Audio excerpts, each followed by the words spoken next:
네, 캘리포니아주가 오는 15일 전면 경제 재개방을 하고 나면은 다시 코로나 바이러스가 확산되는 것은 아닌지 걱정이 될 수도 있겠지만은 그렇지 않을 것이다라는 희망이 커지고 있습니다. 현재 이 코로나19 주요 수치들이 많이 낮아졌기 때문입니다. 또 앞으로 항공기에서 보다 빠른 와이파이를 쓸 수 있을지 주목됩니다. 이 스페이스X가 일부 항공사들에게 기내 와이파이 서비스를 제공하는 방안을 논의하고 있습니다.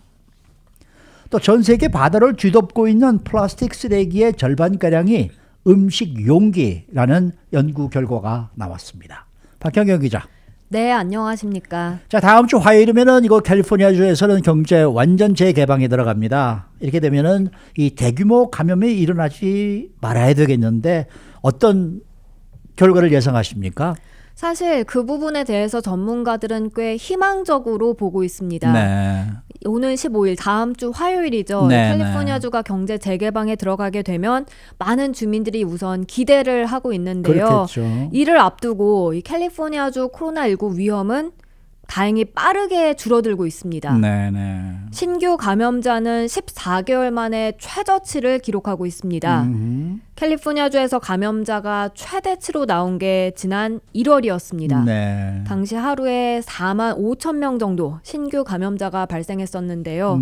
지금은 1,000명도 안 됩니다. 지난 7일간 평균 하루 신규 감염자는 990명으로 나타났습니다. 네네. 이 정도로 수치가 낮았던 게 지난해 3월 31일이었습니다. 팬데믹이 막 시작됐을 때인데요. 네. 기억하시겠습니다만 당시엔 검사 자체도 사실상 매우 힘들었죠. 제한적이었습니다. 네. 그래서 사실상 더 많은 감염자가 있었지만 확인되지 않았고 실제보다 더 적게 집계됐을 시기입니다. 그러니까 지금은 상황이 많이 뒤바뀐 거예요. 그렇죠. 네네. 이제 검사를 누구나 다 받을 수도 있고 그런데도 1,000만 미만으로 나온다는 얘기 아닙니까? 맞습니다. 지난 1일 평균 신규 감염자가 990명이라고 한 것은 하루 평균 12만 9천여 건의 검사가 이루어지는데 나온 겁니다. 네. 지난해 봄만 하더라도 하루 5만 건 정도 검사가 이루어졌었습니다. 그러니까 지금보다 절반도 채 안 되는 검사 수치였습니다.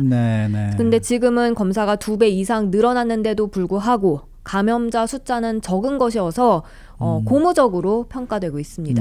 근데 신규 감염자 수뿐만 아니라 병원 입원 환자도 지금 아주 크게 줄은 상황이에요. 네, 이 코로나 입원 환자 수는 지난해 3월 30일부터 캘리포니아주가 공식적으로 집계하기 시작했는데요.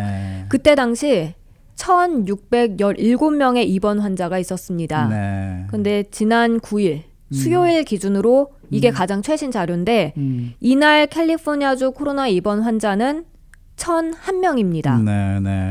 가장 처음 입원 환자가 집계됐던 것보다 적고요. 그리고 또 입원 환자가 가장 많았던 1월 초 이때 2만 2천 명에 달했는데 그 당시와 비교해서 무려 95%가 감소한 수치입니다. 뭐 이렇게 되면 어차피 사망자 수도 이제 줄어들 거는 뭐 확실한 얘기인데 어느 정도나 줄었나요? 지난 한 주간 수치를 살펴보면요. 하루 평균 32명이 코로나19로 숨졌습니다. 이건 작년 4월 4일 이후 가장 적은 숫자입니다. 가장 많았을 땐 하루 평균 549명이 코로나19로 사망했는데요. 대폭 줄어든 걸 확실히 알 수 있습니다. 네, 이게 아무래도 백신을 많은 사람들이 접종했기 때문이라고 저는 믿어지는데 이 캘리포니아주에서의 백신 접종은 몇 명이나 했어요?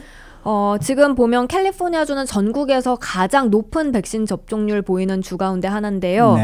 모든 연령대 주민으로 놓고 보면 백신을 단 한 차례라도 맞은 주민은 56%입니다. 그러니까 전체 인구. 어린아이까지 다 합해서. 맞습니다. 그런데 이걸 이제 성인으로 따져보면 71%에 달합니다. 조 바이든 대통령이 독립기념일 전까지 목표로 세운 접종률 70% 달성한 주가 전국에서 13개 주뿐인데요. 그중 하나가 바로 이곳 캘리포니아주입니다. 그래서 캘리포니아주 보건국의 토마스 아라곤 디렉터는 지금 캘리포니아주 굉장히 잘하고 있다고 평가했습니다. 자, 이렇게 본다 그러면은 이제 전면적인 경제 재개방에 들어간다고 하더라도 코로나19의 대규모 감염은 아마 있지 않지 않을까 네. 이런 생각이 드네요. 네, 전문가들은 바로 그 점을 강조하고 네, 있습니다. 네. 물론 대규모 감염, 확산 위험이 아예 없다라고 말할 수는 없습니다. 네. 왜냐하면 앞서 전체 캘리포니아 주민 56%가 백신을 맞았다고 했으니까 그걸 반대로 뒤집어 보면 44%는 아직 맞기 전입니다. 그렇지만 캘리포니아주 당국과 보건 전문가들이 낙관하고 있는 게요. 일부 가드레인을 치운다. 그런다 했을 때 숫자가 조금은 오를 수는 있겠지만 그래도 백신 맞은 주민이 맞지 않은 주민보다 더 많으니까 네. 코로나19 통제하기가 전보단 훨씬 더 쉬워졌다. 이런 신념이 커지고 있다고 했습니다. 다만 전환기로 지금 접어들었기 때문에 현재 우리의 목표는 바이러스 전파 잘 통제하고 그리고 변이 바이러스 이거 모니터 잘 하면서 계속해서 백신 접종 독려해서 집단 면역에 도달하는 것이라고 아라곤 디렉터는 강조했습니다. 네. 자, 다음 소식입니다. 이 스페이스X가 이 항공기 내 와이파이 서비스 제공 방안을 논의한다는 내용인데요. 네, 일론 머스크 CEO가 이끄는 우주 탐사 기업 스페이스X가 몇몇 항공사들의 위성 인터넷 스타링크를 통한 기내 와이파이 서비스를 제공하는 방안을 논의하고 있다고 밝혔습니다.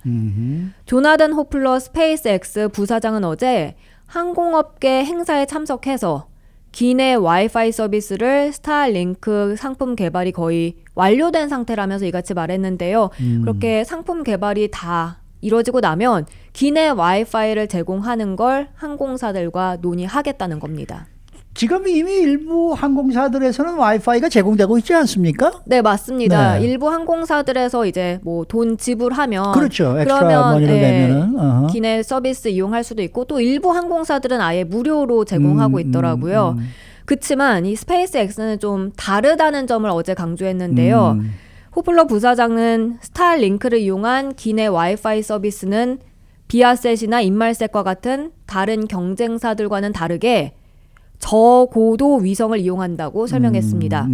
그렇게 되면 승객들에게 지금보다 훨씬 더 빠른 그런 기내 와이파이 서비스를 제공할 수 있다는 입장입니다. 그러면 이 스페이스X의 와이파이 서비스는 언제쯤 시작이 되는 거예요? 그건 아직 나오진 않았습니다. 호플러 부사장은 서비스 개시 시기에 대해서는 어제 언급하지 않았는데요. 다만 곧 이에 대한 발표가 있게 될 것으로 기대한다고 전했습니다. 스페이스X는 지난달 26일 플로리다주의 케이프 캐나퍼럴 우주기지에서 60여 개 인공위성을 실은 팔컨 9 로켓을 쏘아 올리는데 성공했죠. 그렇게 첫 번째 궤도 위성망 구축 작업을 마무리 지었습니다. 500km 고도에 배치가 되고요. 이게 첫 번째 궤도 위성망은 1,584개 위성군으로 이뤄지게 됩니다. 그래서 현재 작동 중인 스타링크 위성은 1,578개고 여기에 이번에 60여 개 추가함으로써 스페이스X는 첫 번째 궤도 위성망 구축 요건을 갖추게 됐는데요. 스페이스X는 쉘로 불리는 이 5개의 궤도 위성망을 단계적으로 구축해서 1단계 위성 인터넷 사업을 오는 2027년 3월까지 완수한다는 구상을 내세우고 있습니다.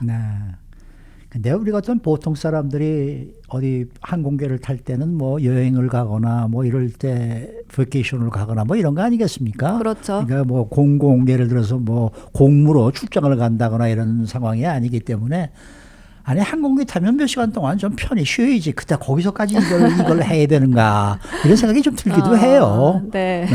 그러니까 뭐 이제 공무로 예를 들어서 출장을 가는 사람들은 뭐 그게 한시라도 급할 수 있으니까 그걸 하겠습니다만은 그렇지 않으면 어린 아이들이 뭐 게임을 하려고 한다든지 뭐 이런 정도지 그렇게까지 비행기 내서까지 그렇게 해야 되나 이런 생각이 들기도 해요.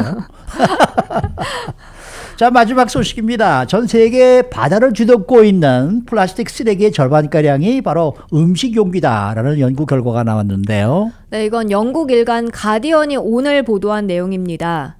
음식 용기 중에서도 배달과 포장, 여기에 사용되는 일회용 음식 용기들이 거의 주를 이루고 있습니다. 미국과 스페인, 호주 등 각국 학자들로 구성된 국제공동연구팀이 크기 3cm 이상인 해양 플라스틱 쓰레기를 음식 포장, 배달 용기, 화장품 용기, 그리고 가정용품 포장재 등 용도별로 나눠서 종류를 나눠서 분석해 봤더니요. 네. 해양 쓰레기, 음식 포장, 배달용 범주에 속한 일회용 비닐봉지가 가장 많았습니다. 전체 14%에 달했습니다. 네. 그 다음이 플라스틱으로 된 물병이었습니다. 네. 11.9%. 그리고 이어서 그릇 9.4%, 그리고 식품 비닐 포장지 9% 순이었습니다. 그렇게 바다의 전체 플라스틱 약 절반을 차지했습니다. 네, 이 바다 쓰레기 상당수가 플라스틱이라는 것은 뭐 우리가 어느 정도 이렇게 좀 예상을 했었고 이 얘기도 뉴스를 들어봤었습니다만은 네. 이게 지금 코로나 사태 때 얼마나 많은 주문 오더가 있었습니까? 픽업을 한다든지 말이죠. 그러면은 플라스틱 용기가 훨씬 더 많았었을 텐데 네. 앞으로가 다 걱정이네요. 네. 근데 이게 정말 어떤 이 경각심을 일깨워주는 그런 얘기인 것 같아요. 네, 이번에 연구를 주도한 교수도 그 점을 바로 지적했습니다. 스페인 카디스 대학의 카르멘 모랄레스 카셀 교수는 쓰레기의 80%가량이 플라스틱이라는 점은 그렇게 놀랍진 않지만 네. 그런데 플라스틱 쓰레기 중 이제 음식 포장 용기가 큰 비중을 차지한다는 점, 그 부분이 이번에 좀 놀라웠다고 네, 말했습니다. 네. 최근 사용 금지 운동이 활발하게 이루어지고 있는 빨대, 그리고 젖게 뭐 이런 건 2.3%, 그리고 면봉 플라스틱 막대는 0.16%에 달하는데요. 이 교수는 플라스틱 면봉을 규제하는 움직임이 있다는 건 긍정적이라면서 하지만 규제 품목을 앞으로 더 늘리지 않는다면 네. 그런 문제 핵심은 해결되지 않을 것이라고 그렇겠죠. 말했습니다. 네, 네. 수고 많으셨습니다. 감사합니다. 박현경 기자였습니다.